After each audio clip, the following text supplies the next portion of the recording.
Hello मेरे प्यारे दोस्त, मैं रोहित कुमार आपके अपने YouTube चैनल मदर क्लासेस 6201 पे आप सभी का स्वागत करता हूं। आप लोगों को जैसा कि पता है, मैं कक्षा 10 का आज जो चैप्टर पढ़ा रहा हूं उसका नाम है बच्चों, भारत का राष्ट्रीय आय या फिर किसी राज्य के आय।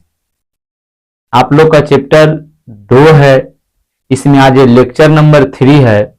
हम कल बात कर रहे थे कि भारत के राष्ट्रीय आय की गणना जो है किन किन बातों पर की जाती है उसके बारे में हम बात कर रहे थे। इसके लिए हम 4 मानक बताए थे कि 4 मानक है जिसे मान करके हम भारतीय राष्ट्रीय आय का गणना क्या कर सकते हैं। उन्हीं बातों पर आज मेरा जो बात है केंद्रित रहेगा। चलिए हम ज्यादा बात नहीं करते हुए हम आगे बढ़ते हैं। पहला है सकल घरेलू उत्पाद। कल हम बताए थे जीडीपी के बारे में। जीडीपी क्या है? अगर जो आपसे कहे जीडीपी का फुल फॉर्म क्या होता है तो ग्रॉस डोमेस्टिक प्रोडक्ट, या इसी का हिंदी होता है सकल घरेलू उत्पाद। बाबू इसमें शामिल क्या क्या होते हैं जो पहले देखते हैं। इसमें जीडीपी में मजदूरी एवं वेतन, लगान से आय, शुद्ध ब्याज, कंपनियों के लाभ, अप्रत्यक्ष कर, मूल्यह्रास या फिर घिसावट को शामिल किया जाता है। मतलब इन सारे चीजों से जो आय प्राप्त होता है उसे हम इसमें क्या कर देते हैं, शामिल कर देते हैं। एक एक चीज को हम समझते हैं मेरे प्यारे बच्चों। मजदूरी या वेतन, जैसे आप कहीं पे काम करते हैं तो उससे कुछ पैसा मिलता है, तो चाहे आप सरकारी कर्मचारी हैं तो वेतन, अगर जो आप डेली काम करने वाले हैं तो मजदूरी मिलता है आपको। तो मजदूरी या वेतन को हम इसमें जोड़ते हैं जीडीपी में। लगान से जो आय, लगान मतलब जो कृषि पर हम लोग जो कृषि करते हैं तो कृषि से भी तो हमको क्या करना पड़ता है, कृषि के लिए खेत के लिए टैक्स देना पड़ता है सरकार को, उसको हम जीडीपी में शामिल करते हैं, मतलब सकल घरेलू उत्पाद में जोड़ते हैं। दूसरी बात, शुद्ध ब्याज को, मतलब मान लिया जाए हम किसी दूसरे देश को या किसी कंपनी को या सरकार हमको ब्याज देती है, ब्याज पर पैसा देती है, तो हम जो उनको ब्याज देते हैं उनको भी इसमें जोड़ा जाता है। उसके बाद कंपनियों के लाभ को, जो भारत सरकार की प्रमुख कंपनियां हैं, जो भारत सरकार कुछ सामान बनाते हैं, उस कंपनियों के लाभ को भी इसमें जोड़ा जाता है। आय वही हो रहा है। अप्रत्यक्ष कर को, अप्रत्यक्ष किस कर कैसे, जैसे कि वैसा कर जो डायरेक्टली नहीं दिया जाता लेकिन इनडायरेक्टली दिया जाता हो। अप्रत्यक्ष कर से जो प्राप्त होता है आय उसको मूल्यह्रास। मूल्यह्रास मतलब कोई सामान आप लेते हैं, चलिए यहां देखते हैं, कोई सामान आप लेते हैं 5,000 रुपया में। आज मान लिया जाए एक बाइक लिए जिसकी कीमत 5,000 है, तो क्या एक साल बाद इसका कीमत 5,000 रहेगा, 4,000 रुपया होगा, घट जाएगा कीमत। तो यहां से यहां तक 1,000 रुपया का जो डिफरेंट आता है हम इसको भी इसमें जोड़ देते हैं। मूल्यह्रास को क्या करते हैं, मूल्यह्रास को भी हम इसमें जोड़ देते हैं। और घिसावट, जो इसमें कुछ टूट फूट होता है उसे हम साइड रखते हुए इसमें हम जोड़ देते हैं। अगर जो ऐसा कहे तो इन सब चीजों को बोले जाए कि जीडीपी में किसे शामिल किया जाता है, तो इन सारे चीजों के बारे में आप देख लेंगे कि इन चीजों को शामिल किया जाता है। आगे अगर जो कह दे कि सकल घरेलू उत्पाद से आप क्या समझते हैं या जीडीपी किसे कहते हैं, तो मेरे प्यारे बच्चों आप लोग देखिएगा ध्यान से। किसी देश में एक निश्चित समय में उत्पादित सभी वस्तु एवं सेवा का जो मूल्य होता है उसी को हम क्या कहते हैं, जीडीपी कहते हैं। यहां पर भी कहता है किसी देश में किसी दिए हुए वर्ष में वस्तु और सेवाओं के जो कुल मात्रा मतलब बाबू जितना हम लोग इकट्ठा कर रहे हैं उसको मात्रा के उत्पादित की जाती है उसे सकल घरेलू उत्पाद कहते हैं। जैसे ध्यान से देखिए, मान लिया जाए भारत जो है उत्पादित क्या करते हैं हम लोग, मान लीजिए कृषि, कृषि से हम लोग 1000 टन चावल उत्पादन करते हैं। क्या? चावल। तो ये चावल का कुछ ना कुछ क्या होगा, मूल्य होगा। और ये कितना वर्ष में, साल भर में जितना हम उपजा लें, हो सकता है किसी किसी राज्य में साल भर में 2 बार खेती होता है, किसी किसी राज्य में साल भर में 1 बार खेती होता है। तो उसी अनुसार से जितना हम साल भर में उगता है एक निश्चित दिए गए वर्ष में, और जो निश्चित दिया गया वर्ष होता है उस वर्ष को हम प्यारे बच्चों देखिए यहां पर लिखते हैं लेखा वर्ष। क्या कहते हैं? लेखा वर्ष। इसे हम हिंदी में, इंग्लिश में कहते हैं, कहीं कहीं आपको मिलेगा वित्तीय वर्ष। लेखा वर्ष या वित्तीय वर्ष 1 अप्रैल से 31 मार्च तक। आपको थोड़ा सा अटपटा लग रहा होगा, लेकिन ध्यान से सुनिए। आप महीना जोड़ते हैं जनवरी, फरवरी, मार्च, अप्रैल। अप्रैल कितना से स्टार्ट होता है बबुआ? 1 तारीख से। और ये जो मार्च है कितना खत्म होता है? 31 तारीख को। तो 1 अप्रैल से 31 मार्च तक, तो हम फिर जोड़े ना, अप्रैल, मई, जून, जुलाई, अगस्त, सितंबर, अक्टूबर, नवंबर, दिसंबर, जनवरी, फरवरी, मार्च। मतलब साल भर, यही जो साल भर है, यही साल भर में हमारे देश में जो भी वस्तु उत्पादित होता है, चाहे वो जैसे भी हो, हम लोग मजदूरी से करके लाए, आय खेत पर टैक्स लगा के लाए, हम लोग ब्याज से लाए, कंपनी से लाए, अप्रत्यक्ष कर से जो हमको मिलता हो, मूल्यह्रास से जो हमको मिलता हो, घिसावट से जो हमको मिलता हो, उस सभी चीजों को हम शामिल कर देंगे तो हमें क्या प्राप्त होगा? ग्रोस डोमेस्टिक प्रोडक्ट, मतलब सकल घरेलू उत्पाद, जिसे हम शॉर्टकट में कहते हैं जीडीपी। अब आते हैं, अगर जो आपको ऐसा लगता हो कि सर जीडीपी, भारत का जीडीपी कितना है? बाबू, भारत का जो जीडीपी है बुक में आपको दिया हुआ है 301.7 लाख करोड़ रुपया, लेकिन आज जो ये डाटा हम यहाँ पे लिखे हैं, ये डाटा है 2024-25 का, क्योंकि अब जो 25 में तो ये आ गया होगा डाटा, 24-25 में, 25-24 में था, 25 के लिए होगा, मतलब ये कितना तारीख तक? 31 मार्च तक होगा। तो 31 मार्च में तो ये डाटा आ गया है 24-25 का। तो ये 24-25 का डाटा है। कितना का? 24-25 का ही डाटा है, और ये आपका बुक में दिया गया डाटा है। अगर जो आपसे, क्योंकि बुक तो चेंज होता नहीं बाबू, हम यहाँ चेंज कर दिए हैं, ये वाला ऑप्शन नहीं आपको बुक में ऑप्शन ये वाला मिलेगा एग्जाम में भी। 301.75 लाख करोड़ रुपया भारत का टोटल जीडीपी है। जीडीपी के अनुसार भारत जो है विश्व का चौथा सबसे बड़ी अर्थव्यवस्था वाला देश है। विश्व का चौथा सबसे अर्थव्यवस्था वाला देश, सबसे बड़ा अर्थव्यवस्था वाला देश कौन है? जीडीपी के अनुसार से भारत है। अब आते हैं कि सर पहला चीज तो बता दिए कि सकल घरेलू उत्पाद, दूसरा सकल घरेलू उत्पाद के बाद हम पढ़ते हैं एनडीपी, जिसका फुल फॉर्म होता है नेट डोमेस्टिक प्रोडक्ट, शुद्ध घरेलू उत्पाद, शुद्ध घरेलू उत्पाद इसका फुल फॉर्म होता है। कहते हैं कि जब हम जीडीपी में, ग्रोस डोमेस्टिक प्रोडक्ट अर्थात जीडीपी में, अगर दो अप्रत्यक्ष कर तथा मूल्यह्रास को घटा दे, मतलब जीडीपी, देखिए हम यहां पे लिखे हैं जीडीपी माइनस अप्रत्यक्ष कर प्लस मूल्यह्रास, जो किसी भी, जो हम टैक्स लेते हैं, अप्रत्यक्ष कर लेते हैं, उस कर को प्लस जो किसी भी वस्तु को, मान लिया आज बाइक लिए हैं, कल उस बाइक में जो कमी आएगा, बाइक को अगर जो हम बेचेंगे बाबू, मान लीजिए आज एक पल्सर आप लेते हैं तो उसका कीमत 1,10,000 है।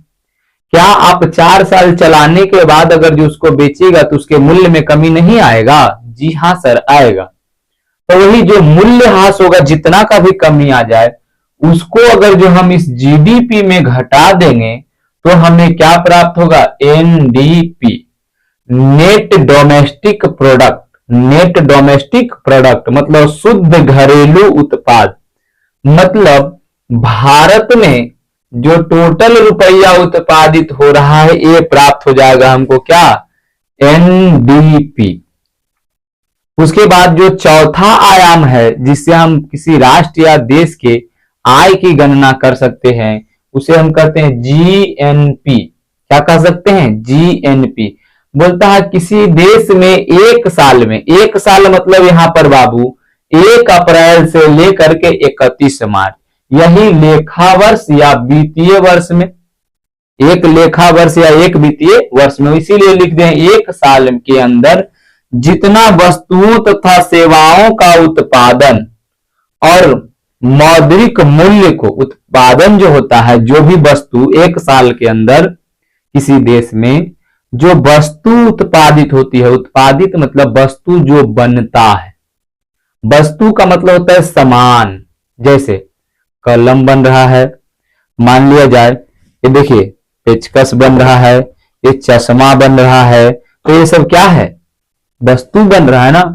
तो अंतिम रूप से वही बोलते हैं एक साल के अंदर जितना वस्तुओं तथा सेवाओं का उत्पादन और उसके मौद्रिक मूल्य, और मौद्रिक मूल्य को ही हम क्या कहते हैं, मतलब ये पेन का कलम 10 रुपया है, साल भर में ऐसा 1 लाख पेन बना, तो 1 लाख का पेन बनाई बउआ, तो उसको हम जोड़ेंगे कि हमारे पास पूंजी क्या है, 1 लाख गुना 10 बराबर 10 लाख। एक पेन का 10 रुपया मानते हैं, तो 1 लाख पेन का गुना कर देंगे 10 से, तो कितना आ जाएगा, 10 लाख रुपया। तो वही बोलता है कि जीएनपी किसे कहते हैं, किसी देश में एक साल के अंदर जितना वस्तु तथा सेवाओं का उत्पादन होता है उसके मौद्रिक मूल्य को हम क्या कहते हैं, जीएनपी कहते हैं। जीएनपी का फुल फॉर्म होता है बाबू gross national product, gross national product. इसका हिंदी होता है सकल राष्ट्रीय आय, सकल राष्ट्रीय आय, उत्पाद हो जाएगा बाबू, प्रोडक्ट है, उत्पाद हो जाएगा, क्या हो जाएगा, उत्पाद, सकल राष्ट्रीय उत्पाद कहते हैं। देखिए अब आपसे पूछ दे क्वेश्चन कि बाबू बताइए, क्वेश्चन कहेगा कि जीएनपी में किसे शामिल किया जाता है, किसे शामिल किया जाता है, ध्यान से सुनिए बाबू। जीएनपी अर्थात आपसे क्वेश्चन पूछता है कि सकल राष्ट्रीय उत्पाद में किसे शामिल किया जाता है, तो किसे बाबू, जब जीडीपी में, जब जीडीपी में, तो जीडीपी पहले देखिए यहां है, तो जीडीपी में जितना चीज शामिल किया जाता है इन वस्तुओं को इसमें शामिल किया जाएगा। जीडीपी का तो मतलब है जो जीडीपी में शामिल है, जो इसमें शामिल है, प्लस विदेशवासियों द्वारा विदेश से अर्जित आय, विदेशवासियों द्वारा विदेश से अर्जित आय, और माइनस विदेशवासियों द्वारा अपने देश में अर्जित आय। इस बात को आप यहां पे रखिएगा, जब अब इसे हम मिटारेंगे तब इस बात को हम बताएंगे कि जीएनपी का टोटल कैसे जो हो रहा है जो, ठीक है। इसको अभी 1 मिनट के लिए हम रोकते हैं, बस इतना याद रखिए कि जीएनपी में क्या शामिल किया जाता है, जीडीपी प्लस देशवासियों के द्वारा अर्जित आय एवं माइनस क्या है, विदेशियों के द्वारा अर्जित आय। अब आते हैं, जब ये इतना मिल जाएगा तो इसी को हम क्या कहेंगे, जीएनपी कहेंगे। क्या कहेंगे मेरे राजा, जीएनपी। अब आते हैं अगला जो आयाम है जिससे हम किसी राष्ट्र के आय का आकलन कर सकते हैं, उसे कहते हैं एनएनपी। बोलता है कुल राष्ट्रीय उत्पाद, कुल मतलब बाबू यही में है, देखिए कहा गया कुल राष्ट्रीय उत्पाद, देखिए सकल या कुल, सकल मतलब होता है पूरा, सकल मतलब पूरा, तो ये बोलता है कुल राष्ट्रीय उत्पाद अर्थात जीएनपी को प्राप्त करने के लिए, मतलब कोई चीज अगर जो उत्पादन कर रहे हैं तो उसको प्राप्त करने के लिए कुछ ना कुछ क्या किया जाता है, खर्च किया जाता है, कुछ ना कुछ क्या किया जाता है, खर्च करना पड़ता है। उसी खर्च को अगर जो हम घटा दें, उसी खर्च को अगर जो हम, मतलब बाबू जीएनपी माइनस का जो ये खर्च है, क्या है, खर्च है, खर्च को हम घटा देंगे तो बराबर में हमको क्या प्राप्त होगा, यहां से हमको एनएनपी प्राप्त हो जाएगा। वही बोलता है खर्च को घटा दिया जाए, उसी खर्च को घटाए गए भाग को ही हम क्या कहते हैं, खर्च के बाद जो बचा हुआ भाग है उसे हम क्या कह देंगे बाबू, एनएनपी कह देंगे। एनएनपी का फुल फॉर्म होता है net, NNP net national product, net national product. इसका अगर जो आप हिंदी जानना चाहेंगे तो नेट मतलब होता है शुद्ध राष्ट्रीय उत्पाद, शुद्ध राष्ट्रीय उत्पाद। यही जो है, इसी पर हमारे देश की जो है आय की गणना की जाती है। ध्यान से सुनिए, आपसे क्वेश्चन कहेगा किस आयाम के द्वारा भारत सरकार द्वारा जो है उसके भारत के राष्ट्रीय आय की गणना की जाती है, तो सबसे अच्छा माध्यम है NNP, net national product, net national product, शुद्ध राष्ट्रीय उत्पाद, शुद्ध राष्ट्रीय उत्पाद। तीनों चारों एक ही जैसा लिख रहा है, लेकिन देखिए यहां पर लिखल है सकल घरेलू उत्पाद, यहां पर भी है क्या चीज, यहां पर देखिए किधर गया, यहां पर है, यहां की बात हम करते हैं, ये भी सकल राष्ट्रीय शुद्ध घरेलू उत्पाद। ये ऊपर वाला जो दोनों है एनडीपी और जीडीपी, इसमें राष्ट्र के बारे में कहीं पर चर्चा नहीं है। जिसमें राष्ट्रीय लगा रहेगा वो जीएनपी होगा और एनएनपी होगा, जीएनपी और एनएनपी का संबंध राष्ट्रीय लगा होगा और ये दोनों में राष्ट्रीय नहीं लगा होगा। एक होगा सकल घरेलू उत्पाद मतलब जीडीपी और दूसरा होगा शुद्ध घरेलू उत्पाद अर्थात एनएनपी, नेट डोमेस्टिक प्रोडक्ट। ठीक है, आप इसको क्या कीजिए, स्क्रीनशॉट लीजिए मेरे प्यारे बच्चों। हम अभी आपको क्या करेंगे, तुरंत एकदम इसके बाद तुरंत अभी बोर्ड को मिटा के जो ये बात हम छोड़े हैं कि जीएनपी कैसे ही चीज हो जाएगा, विदेश द्वारा आया, यहाँ पर विदेश द्वारा हमारे के यहां से ले गया आए, उसको हम समझाएंगे। आप इसका एक स्क्रीनशॉट लीजिए।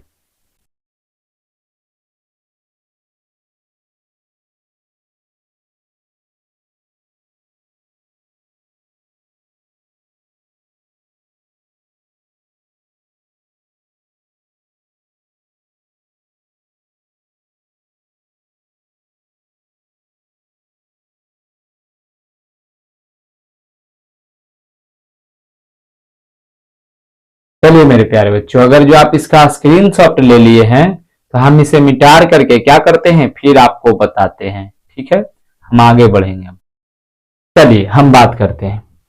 देखिए अभी हम बोल दिए क्या, gross national product, gross national product कहने का मतलब शुद्ध राष्ट्रीय उत्पाद, शुद्ध राष्ट्रीय उत्पाद। यहां पर हम बात करते हैं बाबू, बात क्या है, शुद्ध राष्ट्रीय उत्पाद में हम बात करते हैं कि यहां पर एक्स और वाई, यही चीज को हम समझाने जा रहे हैं। देखिए जीएनपी बराबर जीडीपी प्लस का एक्स और माइनस का वाई। आप कहिएगा सर अभी तो वहां लिख लेते कि देशवासियों द्वारा विदेश में अर्जित आय और विदेशवासियों द्वारा देश में अर्जित आय, वो इसी को हम मान लेते हैं कि एक्स जो है इंडिया का आदमी है। कहां का आदमी है, इंडिया का आदमी है।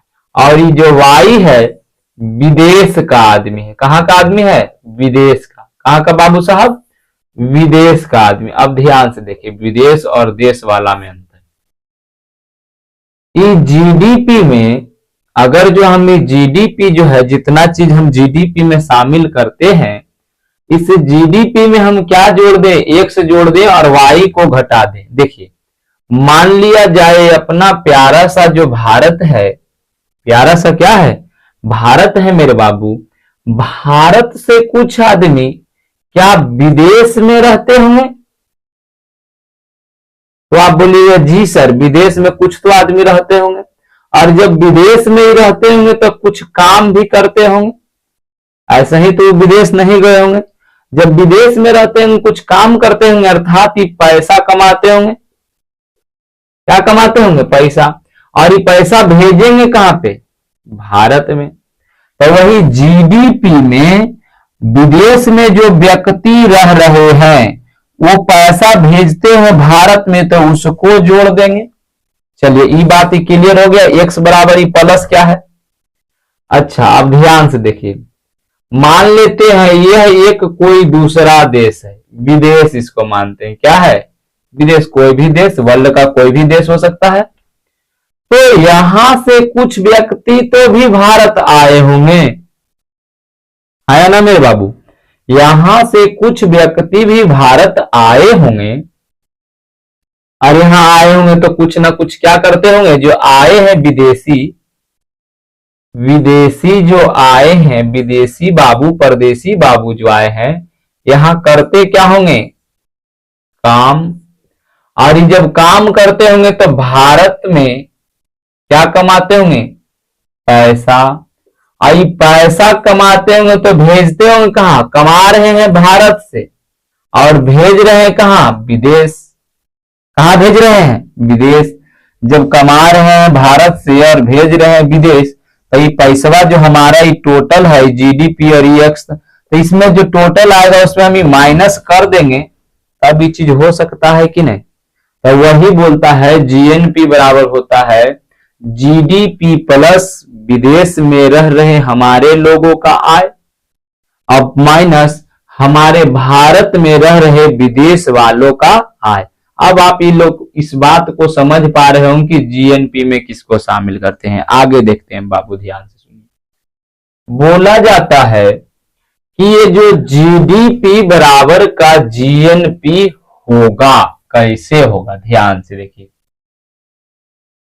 जीडीपी बराबर का, जीडीपी बराबर का जीएनपी कैसे होगा। पहला कंडीशन, कंडीशन नंबर फर्स्ट कहता है कि क्या हो, हमारा संपर्क पूरी दुनिया से नहीं हो, पूरी दुनिया से नहीं हो, से नहीं हो। अर्थात बहुआ हमारे कि यहां कैसा अर्थव्यवस्था हो, बंद अर्थव्यवस्था हो। कैसा अर्थव्यवस्था, बंद अर्थव्यवस्था हो, बंद अर्थव्यवस्था हो। कहने का मतलब न तो हम विदेश से व्यापार करेंगे, न विदेश वाले हमारे यहां आके व्यापार करेंगे। वैसे अर्थव्यवस्था सॉरी वैसे देश की अर्थव्यवस्था जो न किसी दूसरे देश के साथ व्यापार करता है, ना कोई दूसरा देश हमारे यहाँ आके व्यापार करे, तो हम वैसी अर्थव्यवस्था को कहेंगे बंद अर्थव्यवस्था वाला देश। जैसे आप अच्छा एग्जाम्पल समझ सकते हैं, उत्तर कोरिया, क्या एक राज्य है, उत्तर कोरिया, कोरिया। उत्तर कोरिया का जो शासक है किम जोंग उन, क्या है बाबू, किंग जोन उंग। ये किम जोंग उंग वहां पे शासक है। ये अपने देश को चारों तरफ से लॉक करके रखा है, ना इसके पास कोई व्यापार कर सकता है, ना ये किसी से व्यापार कर सकता है। ध्यान सुनिए, जब भी किसी के पास से व्यापार नहीं करेगा, तो मान लेते हैं जो ये उत्तर कोरिया है, ये जो पूरा देश में एक साल में जो उत्पादित करेगा वही पैसा ना उसके लिए जीडीपी बराबर जीएनपी होगा। पहली बात समझ में आया। दूसरी बात समझिए, जो हम यहां पर लिख रहे हैं प्लस का एक और माइनस का वाई, प्लस का एक्स और माइनस का वाई, ऐसा हो कि जितना लोग हमारे विदेश में रहते हैं, जितना लोग हमारे विदेश में रहते हैं, उस सारा लोग जो विदेश में विदेश से आके हमारे यहां रहते हैं। ध्यान से सुनिए, पहला बात बोले हम कि वे लोग जो हमारे मतलब भारत से विदेश में रहते हैं, भारत वाला लोग कहां रहते हैं, विदेश में। और दूसरा बात कहा कि विदेश वाला लोग कहां रहते हैं, भारत में रहते हैं। मान लिया जाए जो एक्स वाला भारत का लोग को माने, ई कमाता है 100 रुपया विदेश में। एक्स कितना रुपया कमाता है, 100 रुपया। और वाई भी कमाता है कितना रुपया, 100 रुपया। मतलब हमारा जो भारत के लोग हैं विदेश में जाके 100 रुपया कमाते हैं, और विदेश वाला आदमी हमारे देश में आके कितना रुपया कमाता है, 100 रुपया। मतलब जब हम प्लस और माइनस का बराबर होगा तो ये दोनों कट जाएगा कि नहीं, तो शेष हमारे पास क्या बच जाएगा, जीडीपी बराबर जीएनपी। मतलब दूसरा चीज क्या होगा, ध्यान से सुनिए, यहां पर ये वाला पॉइंट लिख लीजिएगा आप लोग। दूसरा जीएनपी बराबर जीडीपी बराबर जीएनपी कब होगा? दूसरा ये तब होगा बाबू जब क्या हो, हमारे देशवासी द्वारा कमाया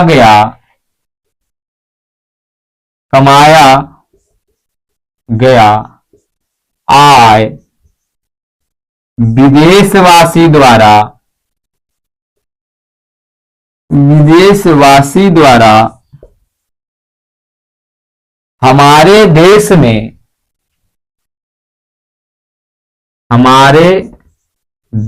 में कमाए गए आय के बराबर हो। आय के बराबर हो तब क्या हो जाता है? दो स्थिति में जीडीपी बराबर जीएनपी हो जाता है। कोई दिक्कत बाबू? कोई दिक्कत नहीं। अब देखिए हम बात करते हैं, इसको आप क्या कीजिए, उतार लीजिए या फिर आप इसको क्या कर लीजिए, स्क्रीनशॉट मारिए। पहले इसका स्क्रीनशॉट मारिए, हम फिर आगे बता रहे हैं। चलिए स्क्रीनशॉट मार लिए होंगे आप लोग। दूसरी बात हम करते हैं, बात आती है मेरे बाबू कि सर भारत का राष्ट्रीय आय जो है, भारत का राष्ट्रीय आय की गणना ये चार गो आप बताएं, जीडीपी, जीएनपी, एनडीपी और एनएनपी। तो सर हमारे जो ये चार वो आयाम है जिसके तहत किसी देश के आय को मापा या गिना जा सकता है, तो ये चार में से भारत में किस पर होता है बाबू? नंबर 4, नेट नेशनल प्रोडक्ट के आधार पर भारत का राष्ट्रीय आय की गणना की जाती है। भारत के राष्ट्रीय आय की गणना नेट नेशनल प्रोडक्ट के आधार पर की जाती है और इसी से भारत का प्रति व्यक्ति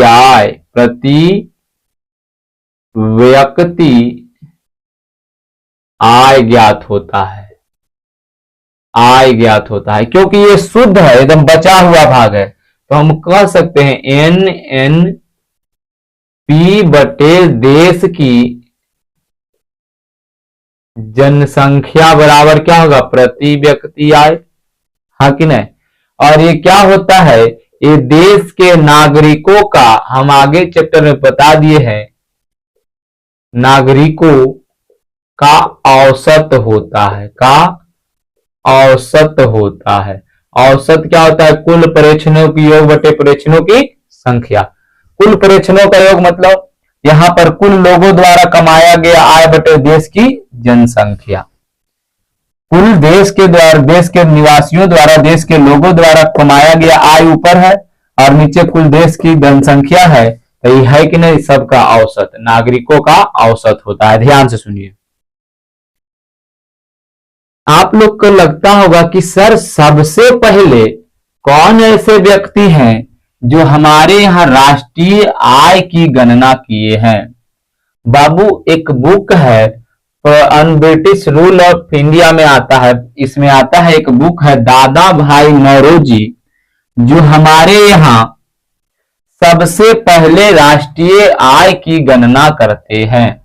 कौन बाबू? दादा भाई नौरोजी जी जो है हमारे यहाँ सबसे पहले राष्ट्रीय आय की गणना करते हैं 1868 ईस्वी में। इन्होंने एक बुक लिखा था, poverty and un British rule in India. दादा भाई नौरोजी, यह एक भारत के पहले अर्थशास्त्री हैं। इन्होंने क्या किया है? पहली बात ये क्या किए हैं? भारत में सबसे पहले आय की गणना की, राष्ट्रीय आय निकाला है, राष्ट्रीय आय ज्ञात किया है, आय निकाला है। तो आपको लगता होगा सर कब निकाला है? 1800 अभी कितना डेट बताएं? 1868 में देख लीजिएगा कि 1868 ईस्वी में इन्होंने आय को निकाला है। 1868 ईस्वी में भारत का जो प्रति व्यक्ति आय था वो 20 रुपया था। कितना रुपया? 20 रुपया। इनके द्वारा एक बुक लिखा गया है, पॉवर्टी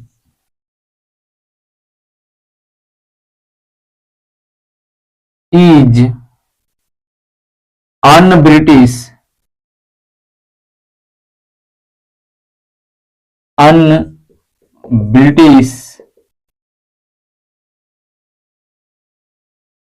ब्रिटिश इन इंडिया नामक क्या किया गया है? इनके द्वारा बुक लिखा गया है। तो कहिएगा सर ये तो बहुत पहले की बात है। हाँ बाबू, ये बहुत पहले की बात है, 1868 की बात है। उसी समय दादा भाई नौरोजी ने ऐसा किया था। लेकिन उसके बाद सर, तो उसके बाद मेरे प्यारे बच्चों एक व्यक्ति है 1925 से 29 ईस्वी में V.K.R.V. राव। देखिए एक व्यक्ति है V.K.R.V. राव, ये भी एक व्यक्ति हैं। इन्होंने क्या किया था मेरे प्यारे बच्चों? भारत की आय की गणना 1925 से 29 के बीच में ज्ञात किया था। 1925 से 1929 के बीच में दूसरी बार, कितना बार? दूसरी बार भारत के आय, भारत का राष्ट्रीय आय की गणना की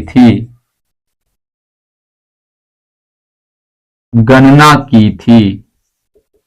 पहला बोलेगा भारत में सबसे पहले राष्ट्रीय आय की गणना किसने की है? दादा भाई नौरोजी ने 1868 रुपया। जब वहां पर आय गणना किए तो प्रति व्यक्ति आय कितना रुपया निकल के आया? 20 रुपया। लेकिन बाबू ध्यान से सुनिए, इन्होंने ये जो डीके कर्वे हैं, डॉक्टर V.R.K.V. राव जो हैं, इनके द्वारा भी राष्ट्रीय आय का आकलन किया गया था 1925 से 29 के बीच में। इसके बाद एक अर्थशास्त्री आते हैं जिनका नाम है, इसके बाद एक अर्थशास्त्री हैं जिन्होंने अपने क्या किया है? स्वतंत्रता के बाद पीसी महानलोबिस, ध्यान से सुनिए, पीसी महानलोबिस मॉडल पर भारत का पहला जो पंचवर्षीय योजना है, हम पढ़ाएं आपको, वो लागू किया गया था। तो पीसी महालनोबिस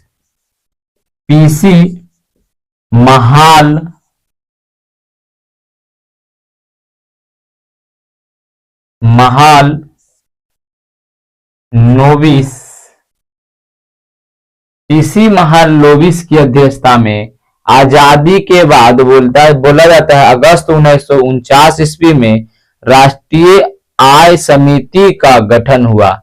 इस समिति में अप्रैल 1951 ईस्वी में अपना रिपोर्ट प्रस्तुत किया। 48-49 में कुल राष्ट्रीय आय जो है इन्होंने बताया है 8,650 रुपया। मतलब पीसी महानलोबिस की अध्यक्षता में अगस्त 1947 में एक राष्ट्रीय आय समिति का गठन हुआ। इन्होंने क्या किया? इन्होंने एक अपना रिपोर्ट, मतलब जो सरकार जो रिपोर्ट बनाती है उस रिपोर्ट को इन्होंने प्रस्तुत किया है। कब प्रस्तुत किया है बउआ? 48-49 में। 1948 और 1949 में इन्होंने रिपोर्ट, मतलब ये क्या दिए? जैसे कितना पैसा कहां से आया है, कौन पैसा कहां से आया है, कितना पैसा है, कैसे आ रहा है, कौन कौन साधन से पैसा आ रहा है, जैसे कितना पैसा रेल से आया, कितना पैसा बस से आया, कितना पैसा परिवहन से आया। इसके बारे में इन्होंने एक किताब में लिख करके, एक पन्ने में बढ़िया से 10-20 पन्ने का मोटा फाइल में लिख करके और सरकार के पास इन्होंने अपना रिपोर्ट दिया। और रिपोर्ट में इन्होंने बताया था कि भारत की जो कुल आय है 8,650 करोड़ रुपया है।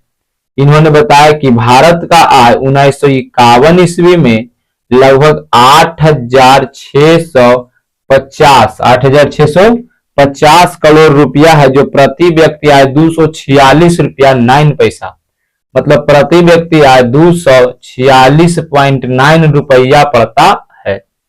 ध्यान से सुनिए, 1951 में इन्होंने बताया भारत का कुल आय कितना, 8,650 करोड़ बताया था, और प्रति व्यक्ति आय इन्होंने कितना निकाला है, तो 2,246.9 रुपया इन्होंने क्या किया था, सबसे पहले राष्ट्रीय आय को निकाला था। अब देखिए, जब एक ऐसा ऐसा किया गया तो फिर भारत सरकार को ऐसा लगा कि क्यों नहीं एक संस्था ही बना दिया जाए जो प्रत्येक वर्ष क्या करे, भारत के राष्ट्रीय आय को निकाल करके लोगों को बताए या सरकार को बताए। तब 1954 ईस्वी में, देखिए बाबू, 1954 ईस्वी में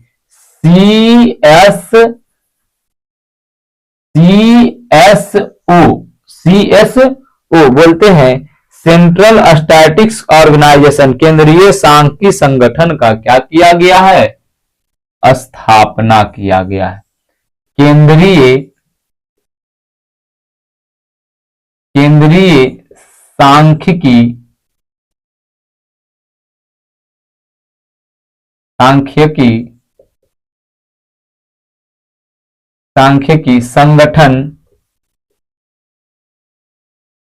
संगठन का क्या किया गया, स्थापना। ये बाबू उस दिन से प्रत्येक वर्ष 1954 के बाद यह प्रत्येक वर्ष क्या कर रही है, भारत के राष्ट्रीय आय का आकलन कर रही है। इसे अभी बताया ना कि एनएम हम लोग का जो जीडीपी है पुराने डाटा के अनुसार 301 दशमलव कुछ, लेकिन अभी 330। तो ये आंकड़ा कौन देता है, ये आंकड़ा यही CSO देता है। जीडीपी अभी बताया ना 30 करोड़ में बताया कि 301 दशमलव इतना हजार करोड़, उसी प्रकार से 330 हजार करोड़ रुपया हमारे भारत का राष्ट्रीय आय है। नेशनल इनकम मतलब की है, एनडीपी जीडीपी है। तो ये बताने का काम कौन करता है, जीडीपी, एनएनपी, एनडीपी, जो चारों हम लिखे थे, बताने का काम कौन करता है, CSO करता है। यहां तक में बाबू हम इस वीडियो को क्या करते हैं, समाप्त करते हैं। इसकी आगे की चर्चा लगभग आप लोगों के टॉपिक से बच गया है। आप लोग के टॉपिक से अभी 3 से 4 दिन का और एक क्लास है, उसके बाद यह वीडियो क्या हो जाएगी, समाप्त। अगर जो आपको ये वीडियो अच्छी लगती हो मेरे प्यारे भाइयों, आपके लिए हम मेहनत करते हैं, लगता है कि हाँ सर आप मेरे लिए मेहनत कर रहे हैं, तो क्या करें, आप लोग लाइक करें, फॉलो करें, सब्सक्राइब करें, और अपने जो भी सहपाठी मित्र हैं, बड़े छोटे भाई बंधु हैं, उन्हें बताएं, ताकि आप लोगों के सामने इस प्रकार का कंटेंट आप लोगों को भी मिल सके, इस प्रकार का कंटेंट आप लोगों को मिल सके, ताकि आप लोगों को कोई दिक्कत नहीं हो। अगर जो आप बोलिए कि सर और थोड़ा विस्तार में, तो बाबू अभी फिलहाल के लिए ये जो बाद वाला बात जो लिखते हैं, इसे आप हमारे वीडियो को सुन सुन के क्या किया कीजिए, लिखा कीजिए। क्या कीजिए, लिखा। अगर जो आप लोग को लगता है कि सर हमको पीडीएफ चाहिए, तो आप मेरे टेलीग्राम चैनल के साथ भी जुड़ सकते हैं। हम जल्द ही आप लोग को क्या करेंगे, टेलीग्राम चैनल बना करके, और उस पे ये वीडियो खत्म होने के बाद उस पे अपलोड कर देंगे। लास्ट के वीडियो में हम आपको बताएंगे कि मेरे टेलीग्राम चैनल का नाम क्या है। चलिए मेरे प्यारे बच्चों, इसी के साथ मैं इस वीडियो को समाप्त करता हूं। आप लोग क्या करें, माता पिता, सैनिक एवं बच्चों का सम्मान करें इसी के साथ, और क्या रहें, खुश रहें, मस्त रहें। जय हिंद। आप लोग का प्यार आप लोगों का प्यार जो है यूं ही हमारे लिए बरसता रहे, हम भी आप लोगों के सामने क्या करें, बढ़ते रहे। इसका आप स्क्रीनशॉट लीजिए, उसके बाद मैं इस वीडियो को समाप्त कर दूंगा।